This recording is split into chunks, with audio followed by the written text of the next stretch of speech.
In the Helliverse, Hell is ruled by 7 elites known as the 7 Deadly Sins, with Mammon being the most recent sin that we met, embodying the sin of greed. However, he also seems to capture some of the more base and toxic elements of each of the 7 Deadly Sins in a way that the others do not. I want to discuss that, but real quick, we are giving away one signed Hell of a Boss print from the Streamly shop to one lucky subscriber. All you have to do is join our Discord server and set up an account using Crewbot. From there, you'll earn Toon tokens every time you talk or leave a comment on one of our videos, which can be used in this week's raffle for that big autographed print. Link to the Discord is in the pinned comment down below, go check it out. Mammon is just one of the 7 deadly sins that rule over Hell, someone Asmodeus claims to have known since Hell first began, though he may be speaking a bit hyperbolically there. Originally, the 7 Princes of Hell from the real-life Peter Binsfield classification treated them the same way most demons were treated, as fallen angels that once lived in heaven.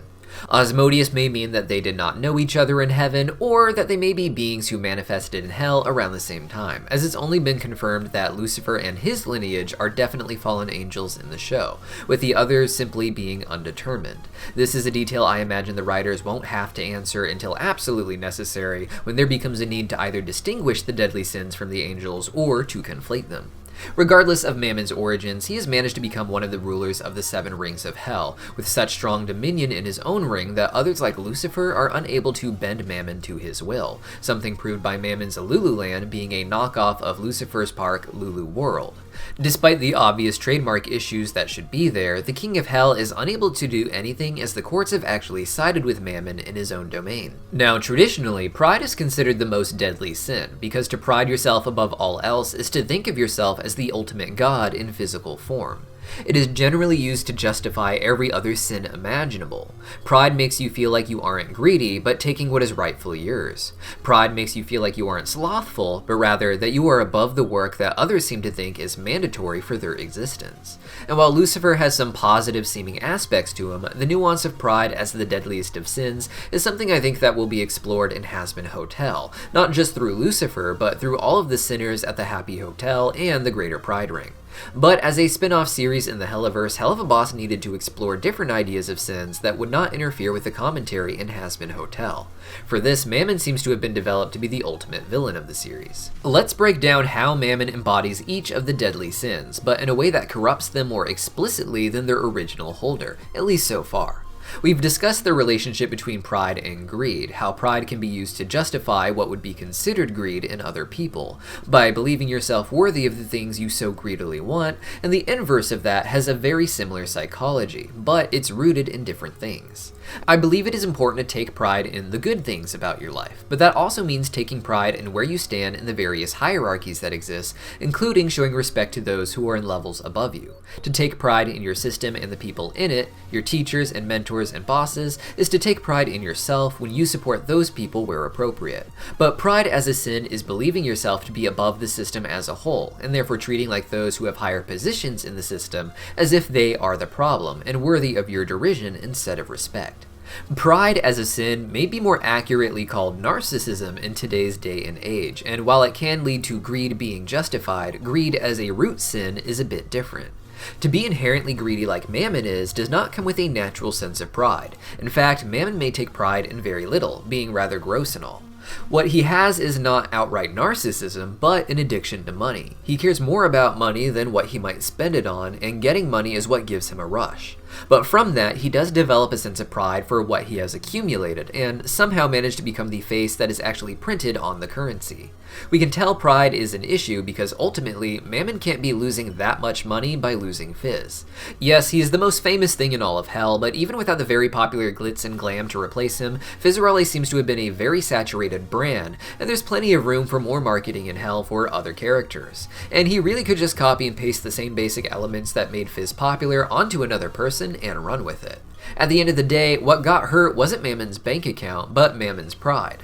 Mammon is such a big money maker that he sees his contest as the greatest thing anyone can aspire to reach, it being just an annual opportunity to be milked for as much as you can, and guilts it into doing more and more that you aren't comfortable with. Mammon has so much pride, not in himself but in his desire to make money, that someone refusing to help him make money is a devastating blow to his ego. And that of course leads directly into the second deadly sin that Mammon embodies on top of his own, which is wrath. It is one thing to have your ego wounded. Beelzebub certainly had hers when Luna had the audacity to talk down to her. Yes, Beelzebub got angry, but it was at the arrogance of someone who Beelzebub did her best to be nice to, despite the obvious class differences. Mammon didn't just go beast mode, he tried to immediately ruin the lives of Fizarelli and Osmodius by exposing Osmodius for being all lovey-dovey instead of eternally lustful. And when this didn't work, Mammon once again swore that Osmodius would regret this. This is obviously not a one-off plot, and Mammon will be back as theorized to be the primary antagonist of the series. It seems that Mammon will let his wrath corrupt him to the point where it might even affect his bottom line, what with his existing relationship with Osmodius for his factories. So here we have Mammon's greed making him so prideful that he can't help but unleash his wrath on those who are costing him money, even if it might hurt him more in the long term. But Mammon's deadly sins don't end there. The most obvious of the deadly sins that Mammon also embodies is the modern conception of gluttony. Throughout history, gluttony can mean a lot of different things, but with the modern conception of gluttony, people were expecting Beelzebub to be rather fat and food-focused. VivziePop instead chose to explore the gluttony of the party scene, which does include food, but more so in a party atmosphere as a sort of appetizer to mind-altering drugs. In Helluvaboss, this takes the form of Beelzejuice, a special honey that acts as a sort of alcohol to demons with intense effects. Beelzebub relies on this to maintain her mood, which is easily affected by other people around her and their emotions. Even with the Beelzejuice, she needs the people around her to not just be having a fun time, but a good time more so inside as well. Mammon holds the more typical, modern ideas we have of gluttony being related to food and weight gain, being shown to eat gratuitously, and VivziePop even tweeted out a picture of Grimace waddling away with massive amounts of McDonald's, saying that it had Mammon energy long before Mammon was revealed. Mammon is constantly seen not just eating popcorn, but shoveling it into his mouth and hanging it open with mushed up food, giving a truly animalistic sense of gluttony. And if the McDonald's tweet is any indication, he's not wasting his money on good food, but on horrible food. An important part of Mammon's brand is sexuality, and it's something he seems tuned into. Fizz is the sexiest thing in hell for reasons I don't really understand, but it's clear Mammon had a large hand in shaping that image from what Fizz was during his time before the accident. It goes well beyond just what he wants to sell, but he seems desperate to conflate lust with everything he can. He finds money sexy, he finds its aesthetic sexy, he likes the idea of taking anything he can and sexualizing it because it adds more money to the equation. I cannot express how disturbing I find it that Fizz is a children's entertainment icon, but also mass-produced love bots, which are also used to, again, entertain children, such as at Lululand. It goes beyond just wanting to make money, and Mammon surrounds himself with sexy clown girls as he watches the show, the way other lustful characters like Valentino does when watching Angel's performance. As for envy, Mammon definitely experiences that to a destructive degree. Mammon has no inspiration of his own, he doesn't know what will be popular, he just knows how to market popularity. While he may have helped shape Fizz into what he is, particularly sexually, he doesn't even trust his own interest in Fizz enough to give him his own contract and open up the annual contest to a new winner. This could ultimately make Mammon more money, as he'd have Fizz as an ongoing product, and then also get another super marketable winner in the contest each year. However, Mammon is so devoid of creativity that he can't even imagine doing that. He envies the creations of the other princes because it's rooted in real passions. And when you're passionate about what you love, it will appeal to others who feel passionate about that too, and it creates a natural market. Mammon doesn't have natural passion, so doesn't know how to create the same markets that Osmodius does with his clubs, or that Lucifer does with his theme parks. He just enviously rips them off, creating cheap knockoffs that are designed to make as much money as possible, even at the expense of the real intent of the business venture. Finally, there is Sloth, one of the easiest to recognize in Mammon, and usually shown off around the same time that we see Mammon's gluttonous habits. Mammon is shown just lazing about whenever he can, particularly while he's stuffing his face and watching the performances. While it's normal to want to sit, he really lounges back, and more than anything, he doesn't actually like working for his money. He enjoys being a celebrity enough to get on stage, but even then, he'd rather set it up so others could perform while he sits back and collects the money that their hard work brings in. We see this even in the way he seems to run the mafia of loan sharks. They don't do any hard work that contributes to the ring's success, but rather, the only jobs available seem to be at the factories that don't give the people, particularly the imps, enough money to get by.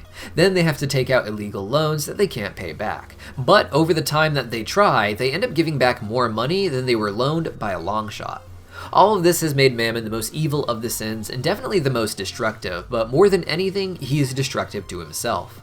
While Mammon's practices are parasitic to the other rings, they all seem to be maintaining much more healthy lifestyles overall than those who are trapped in the greed ring and the never-ending system of pollution, low-wage jobs, and high-interest loans. In the end, he might end up only destroying himself, even in his attempts to try and hurt Asmodeus and Fizz.